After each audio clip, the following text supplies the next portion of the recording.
it means a lot, only because I started out pretty late in my career there.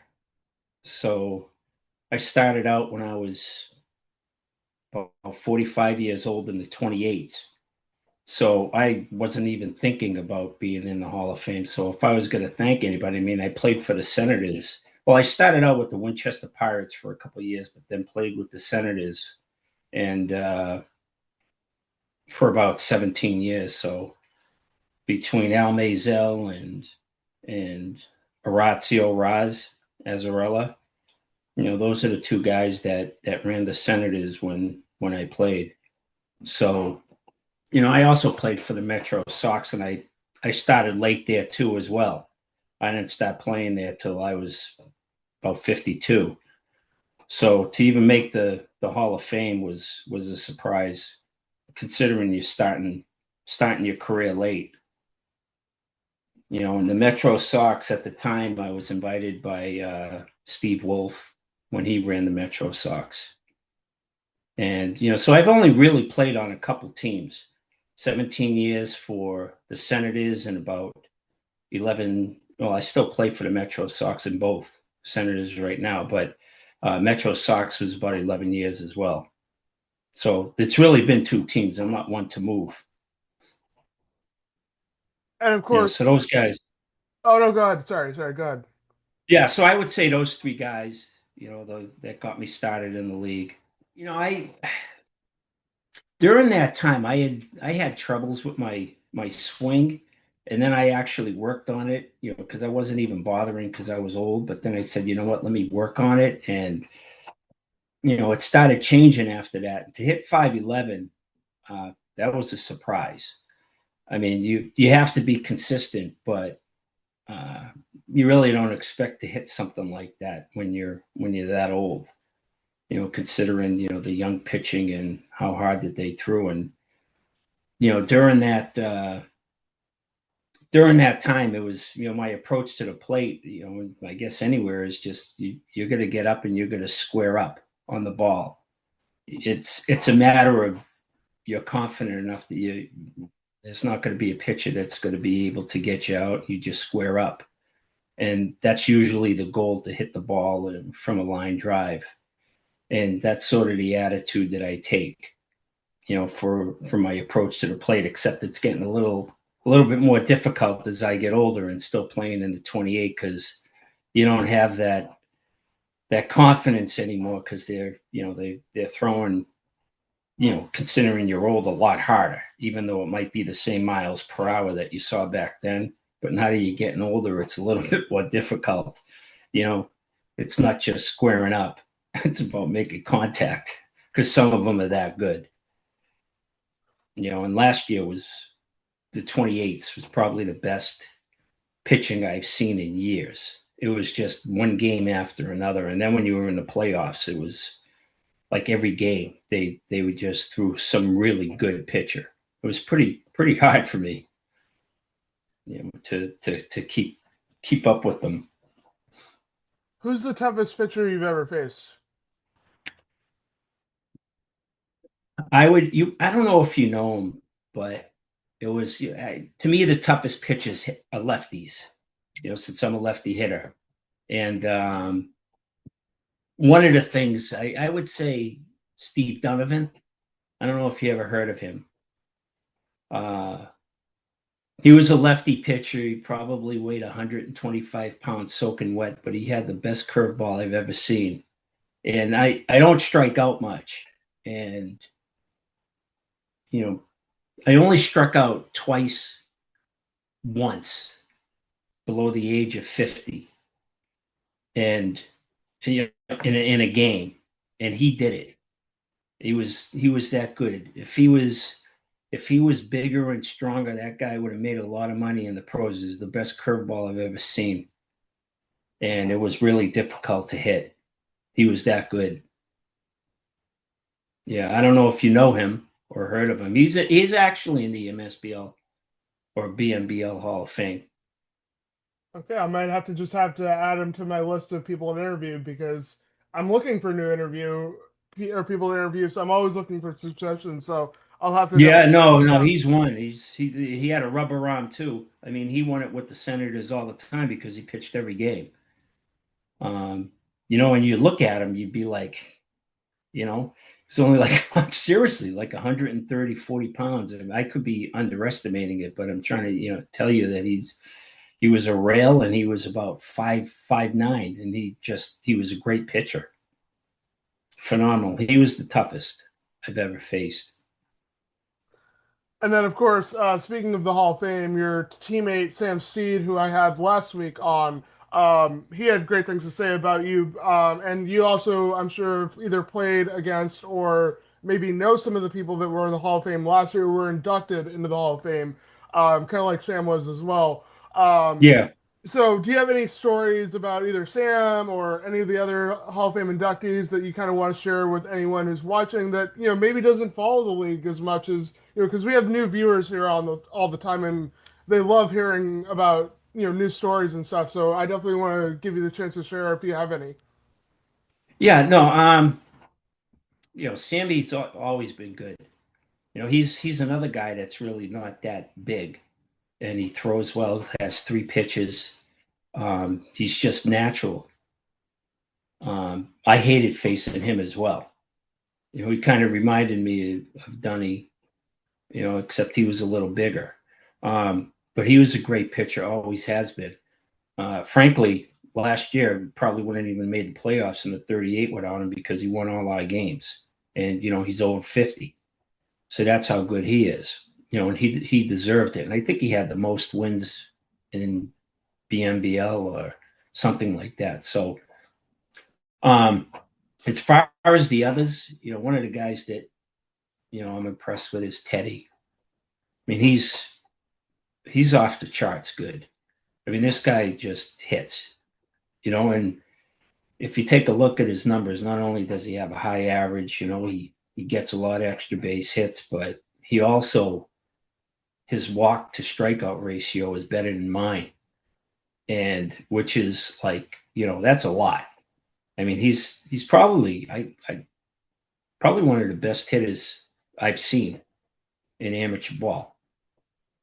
That's how good he is. I could say that with some others, but he's got the numbers to back. Back then, we really didn't have stats. I would have loved to see the stats when I played in the Intercity League, and if they had them in the Park League, how all these guys hit back then. We didn't have that, but they have the luxury now. But this guy hits. He just hits. I mean, he's good. I like watching him hit. And he's just got an excellent attitude. During a game, always positive. Um, Good player, great player. Did you have any favorite moments from your intercity league days or any game that you watched or was a part of, whether it's the BMBL intercity, that kind of stand out and you'll remember, now or even maybe 10 years from now or whenever. Because obviously there's probably a lot of games to choose from, to be quite honest. Yeah. But if you had one that kind of stands out. Well, yeah, there are a couple. I mean, my best baseball, I personally think I regressed a little bit, but my best baseball was in the Intercity League. I mean, I played until I was 52, but I would say, everything was clicking uh, up until I was in the mid 40s. But I took a couple of years off and then had a problem with my swing. But so there's a lot to choose. But I would say probably the two most. Um, it was a games one of them was game 7 against Wakefield, and they had a really strong team. They had about 7 or 8 guys that either got drafted or signed, and we had a game 7, and it was top of the 7th, and there was runners on second and third, and we were down like 7-5, and there was an open base, and I was coming up, and they had a pitcher. His name was Mike Sofer from Saugus, and I believe he got drafted, and he struck me out twice in 2 previous times I faced him. So instead of intentionally walk me, they decided to pitch, and he kept throwing me this changeup. So I said, okay, I'm gonna try and catch his changeup and go the other way and try and hit it out. And I actually did. Probably one of the only times I tried, and we won 8-7. And then Donovan came in and shut it down. That was one. And then the other one was when we played an all-star game against the Park League at Fenway, and I hit a home run in the Red Sox bullpen, and I hit a double off the wall in the same game. So that was another memory. That was a good one.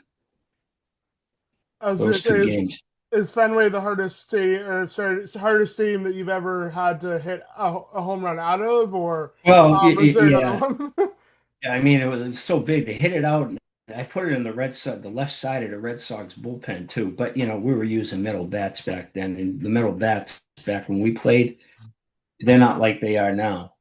But I did get it out. I actually didn't think it would go out, but that's for me that was a mile, and that was probably when I was in my mid-30s, something like that. Um, but that's and then the next at bat I hit it off the wall in left center, so that was a great memory.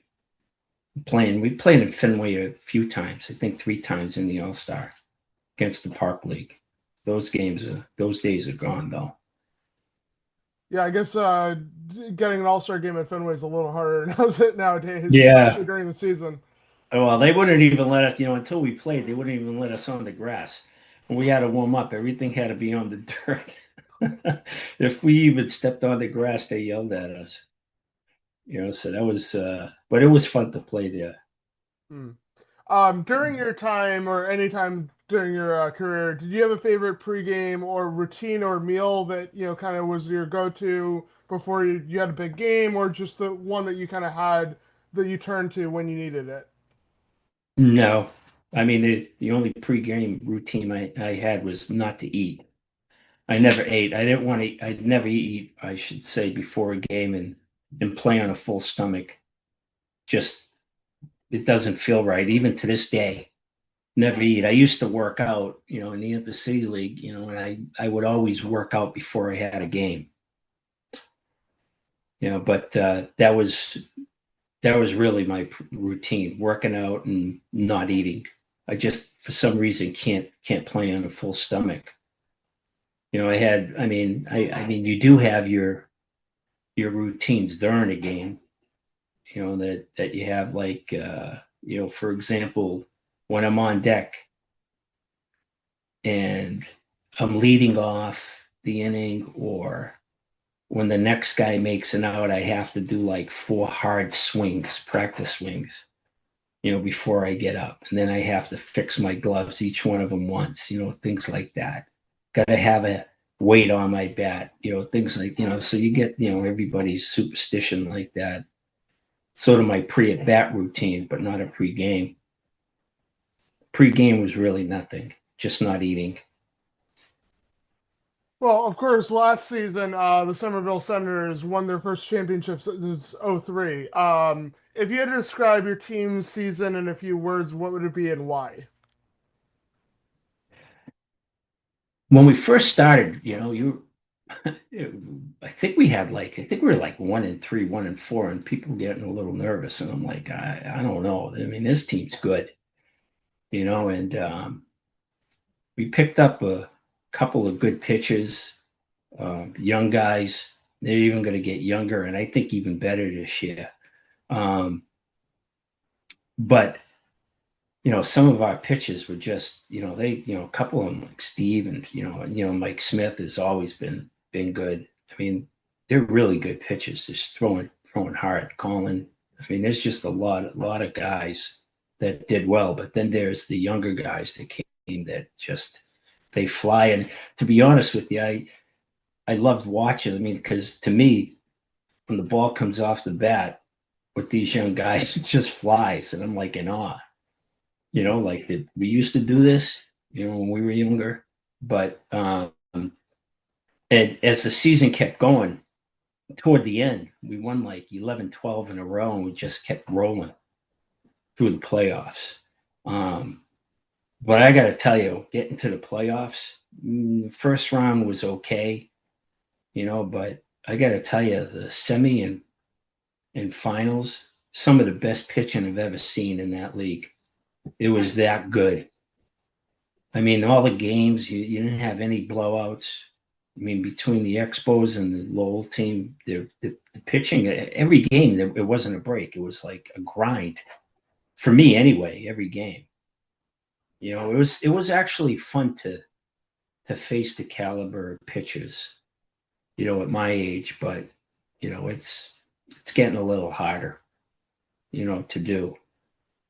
But it started out slow, but then at the end, we just kept winning and winning and winning, and we had the momentum going. And Mike Smith, he hit, he pitched, he did everything. He probably there was one game I think it was Game 7 or game 5 against Lowell. It's probably the best all around game I've ever seen him play. I don't know if you remember that, but it was he had like pitched 7 innings, had like 13 strikeouts, went like 3 for 4 with 2 doubles. It was phenomenal. It was crazy good. I've never seen anything like it. He'll be in this Hall of Fame. I think he's eligible this year. If he doesn't get a unanimous vote, there's something wrong. I was gonna say him and Brock Riley, that pitching duel. I mean, Were you people talk there? about. I wasn't there, but I heard Oh about it man, afterwards. it And I was wish I unbelievable. was That's the there. game I'm telling you Yeah, about. That's the yeah. game I'm talking about. It kept, I mean, it was like I'm just glad I was part of it. Even playing it first, it was a lot of fun playing in that game, seeing those two guys. And there was something crazy like 30 strikeouts between the two teams, 30, 35. It was nuts. I gotta tell you, it was fun to watch to even be out there. Yeah, but that's the game that I'm talking about. I mean, he basically won it for us. Yeah, I was gonna say, how did your team finally get to Brock Riley? Because I mean, he's finally. I mean, it was Mike Smith, I believe, who had the game-winning Big hit, if I remember mistakes. correctly. I think we both made mistakes to get the runs. I can't remember, to be honest with you, but I know we got some hits. I think we had more hits than they did. I can't remember. I'm sorry, but I think it was the mistakes.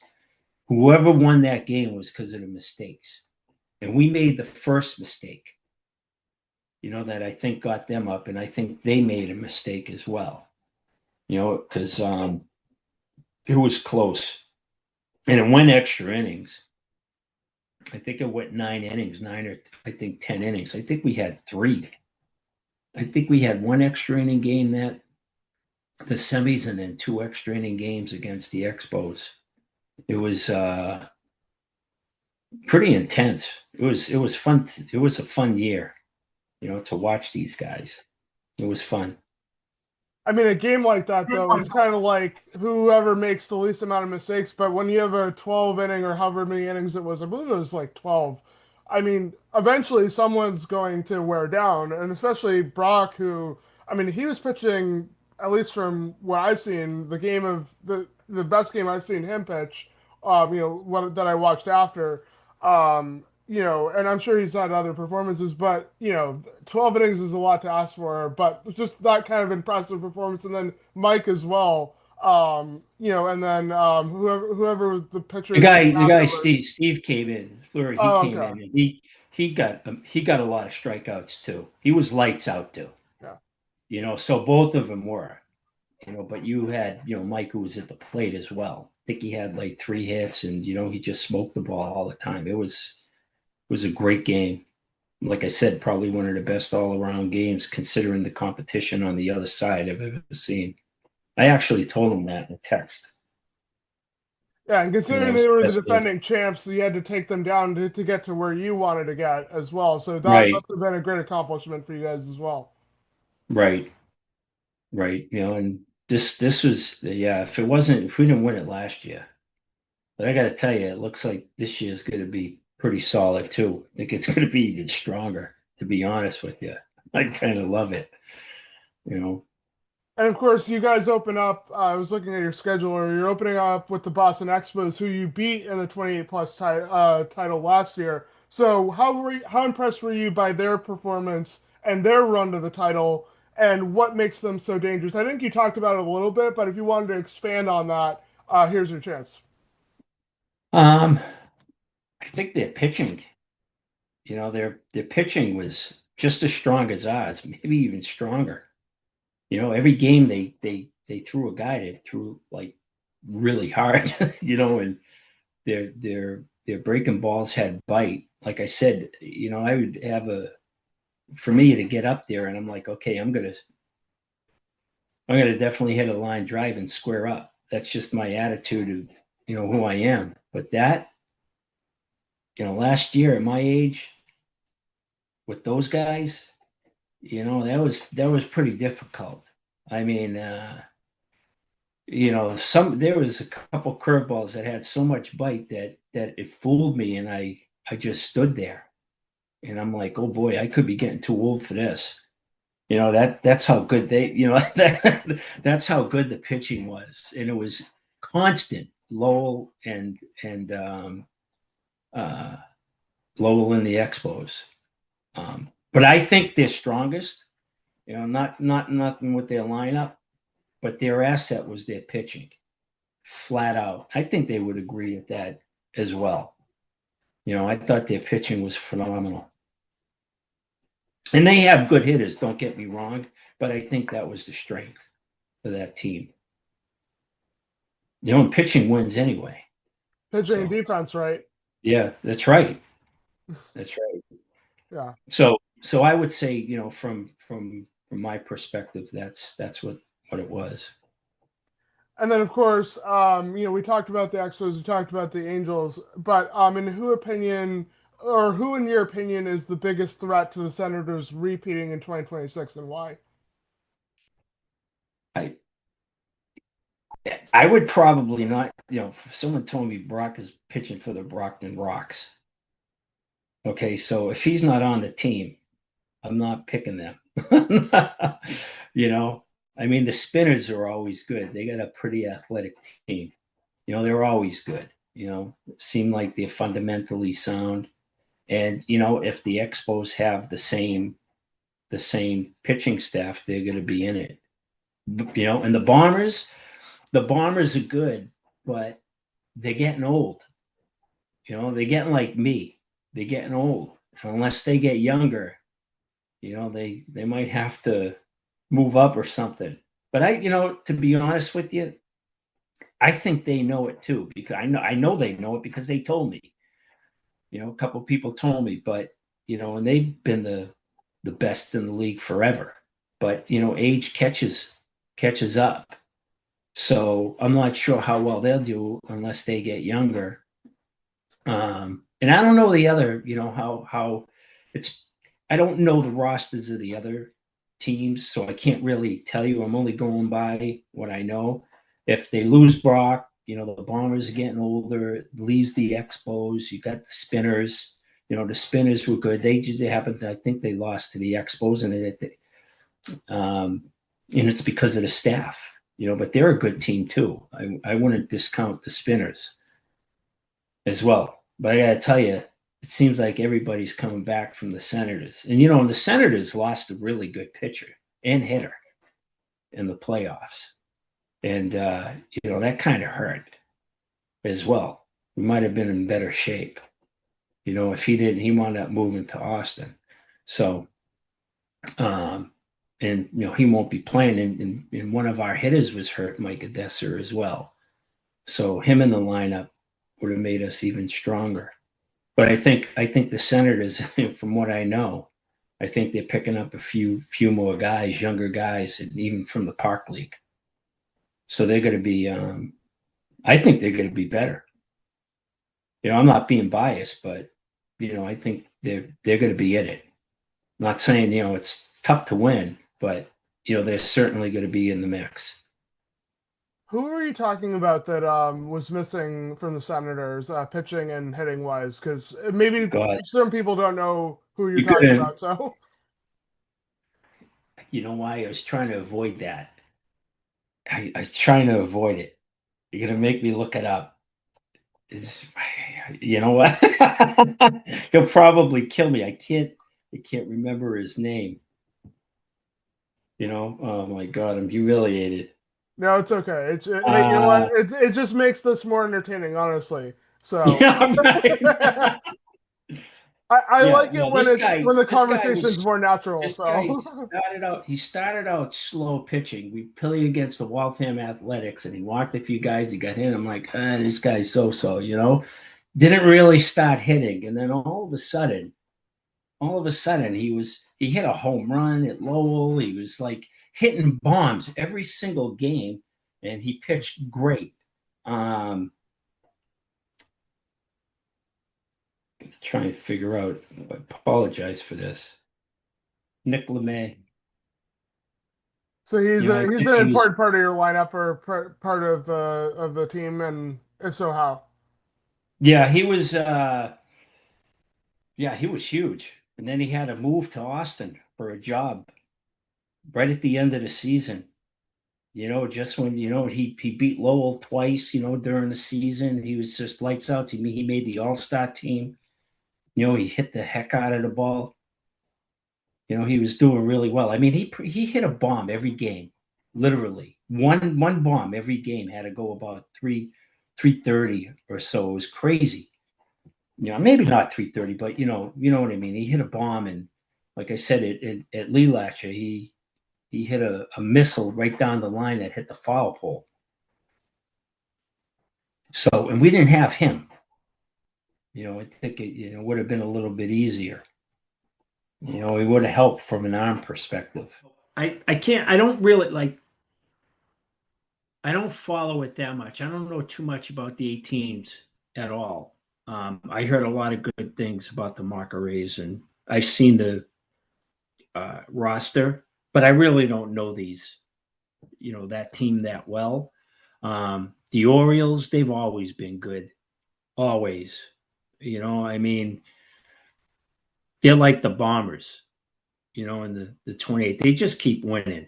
I know a lot of the guys that are there. I don't know how well the competition is. I think there's probably two or three good teams, but they dominate, and you kind of expect them to win. The Bulls, um, I actually didn't think they were going to win, to be honest with you. I thought the Cardinals were going to win because the Cardinals have a bit, I think, have a better staff. But that didn't matter. I mean, I was shocked that they won, but they do have Crampton, James Crampton. And, I think they rode his coattails pitching. And, but I think that, their hitting is better, the Bulls, and they showed it. But I actually, pitching and defense wins. I thought the Cardinals would, they, to me, 1-1 have the better pitching. And I was surprised, actually shocked. But, they won. And it had to be because of hitting, and I heard that James Crampton was lights out too. We faced him, and he threw hard. He was good. He's a good pitcher and a great kid. When you talk to him, but I guess they're going to be the team to beat. But like I said, I thought the Cards were going to win it. That was going to be my bet if I was going to put a Vegas bet. So are you expecting maybe this year for the Cardinals to bounce back, or I I mean, do. I guess it could depend on anything because anything can happen in this league as we've I seen. do. I do expect them to bounce back, but the Bulls are going to be good too. You know, um, Milton's good. They have Tangy. They'll always be good because of him. They're usually the three top teams, I think.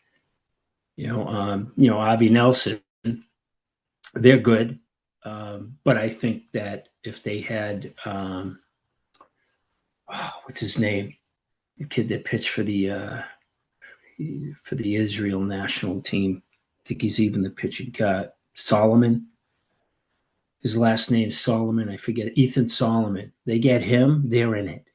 And a couple of years ago, the Cardinals and Ivy Nelson went extra innings, and between Jochen Herman and Ethan Solomon, and they took Herman out. Solomon kept pitching, and the Cardinals had like 3 or 4 opportunities to win it, and they never were able to do it. So you get that guy Ethan Solomon, and if he pitches, they're in it as well. Those would be, with him pitching, those are the 4 teams to beat. Yeah, and something obviously we have two new divisions this year in the BMBL as well, the 35 plus and the 45 plus. So what kind of impact is that going to have on the competition and, bringing in new talent or even maybe some older talent into the older leagues and, what can that do to help kind of grow the league or just bring more interest, if anything? Because obviously I think having more players brings more competition, but I wanted to hear your perspective on it. I love it. I mean, I'm playing in the 45. So for the so I would say that it's really good for the league. As a matter of fact, they might even be better to even expand more. Because the league, there are a lot of leagues that are around, but I would say that this league's run pretty good, the BMBL. If you really look at other leagues, this is a pretty good running league.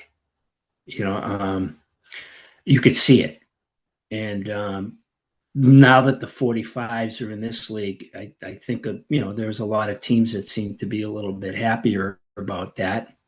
And I actually think the first 45 league is going to be competitive because we played against each other a lot, and there are a couple of new teams. But the good thing about it is that it becomes, now that it's in this league, you could see it. It's available, and I think the league will get even better because as the people that are in the 38s are moving up to the 45, you got to get those people or players to play in the 45 and continue playing. And the expectation is that league is probably going to expand a couple more teams, and you're probably going to get more players now that they see it's available because that league came from another league, the Boston Amateur Baseball League, and so they're decoupled. But now that you have this moving into this league, and you see 38s moving up, and you might get more players now that they see it because it's all part of the same league, and it'll be more competitive. And then there's be nice if it was even a higher age group than the 45s because they're out there, the higher age groups. And I think that this league would be perfect for it because it's run really well. Speaking of something new coming in or potentially coming in, who knows if this will happen, but I've noticed that the ABS system, automatic balls and strike system is in Major League Baseball. Just as a fun question, do you think that would ever happen in this league, or is that just probably just a pipe dream at best? I don't know how you do it. Like, technically, I'm not sure how you do it. Maybe the technology's cheap enough to do it, but I would love it, to be honest with you. Me as a hitter, kind of with the discipline, I would love it, to be honest with you. Because I think it would be really good for it'll be quicker, it'll be more accurate. But how you do it, I have no idea. I'm not sure how technically from a technology side you'd be able to do it every game. You'd have to have something there, like or somebody, with I don't even know how you do it, to be honest with you. But from a pie in the sky, I would love it to be 100% accurate. Yeah, I think You that's know, probably a long shot, but it's a it good is a enough long question shot. to I don't throw know in how you do it, but there. I would love it. I'll tell you that much. Yeah. As a Especially in the hitter, playoffs, right? huh? As Especially a in the hitter, playoffs. yeah, Yeah, yeah. You're getting calls outside the box. yeah. You know, you are. You see it happening a lot. You see it. Hey, you know, it's nothing I against any umpires or anything. I'm not trying to call anybody you out, know. but just this is just a fun question before somebody Probably comes gonna at me get with it. rung up like Yeah, 10 times this year. yeah, yeah. I'm sure the umpires are gonna love this question, but Yeah, it yeah, right. is, I promise it is Yeah, just what a do you fun want me to question to throw in sugarcoat it? there. I mean, it would be nice. I mean, Yeah, it's what's fair is fair. If the ball touches the corner, call it a strike. If yeah. it doesn't, it's a ball. You And know, at the same time, people are human too. People are going to miss calls at times. right? This is You know, no one is perfect by no, any I means. got you. I mean, Yeah. I was behind the plate just joking around and somebody with a curveball, and I'm like, geez, was that a strike? I could see a fastball. That might be a little easier. This guy, threw a hard breaking ball, and I'm like, I don't even know if that was a strike or not. I was gonna say, would you It's want to kind of see an easy to, umpire? Would you want to yeah, be an no, umpire? that's what I mean. It's kind of easy to complain. Most of my complaints are with fastballs, but the curveball is, I was even having problems. No, I don't know if I'd want to be an ump. Fair enough. Yeah, right. All right, another fun question to throw in here. If you had to pick a former or current MLB player to join the Senators or any team, or just join you as a teammate, in 2026, who would it be and why? And then would they impact the team? And this could be living or dead. Me, that one's actually simple. To me, it's Otani, and the only reason why I would say him is because he pitches and he hits, and you get two for one.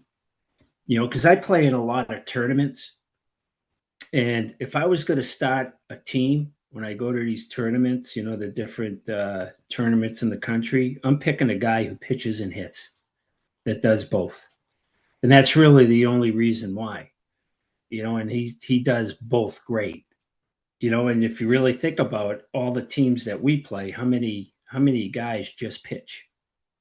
Most of them pitch and hit, or a lot of them pitch and hit. So I'm taking a guy that's great for both. And that's why and he's a great pitcher and a great hitter. So I'm taking that, the dual. I'm surprised there's not more than that. You know, there aren't many. I got to believe there are a lot more major league players that could do both hit and pitch. They're just they're not allowed just because it's not the thing to do. Well, that's what makes him different and so unique. I mean, It's once a because he's generation great, player. right? I mean, why would how I would take him in a second just because he does both. That's the only reason why. And if I was going to take I mean, if I was going to just talk about a regular player, I'd probably take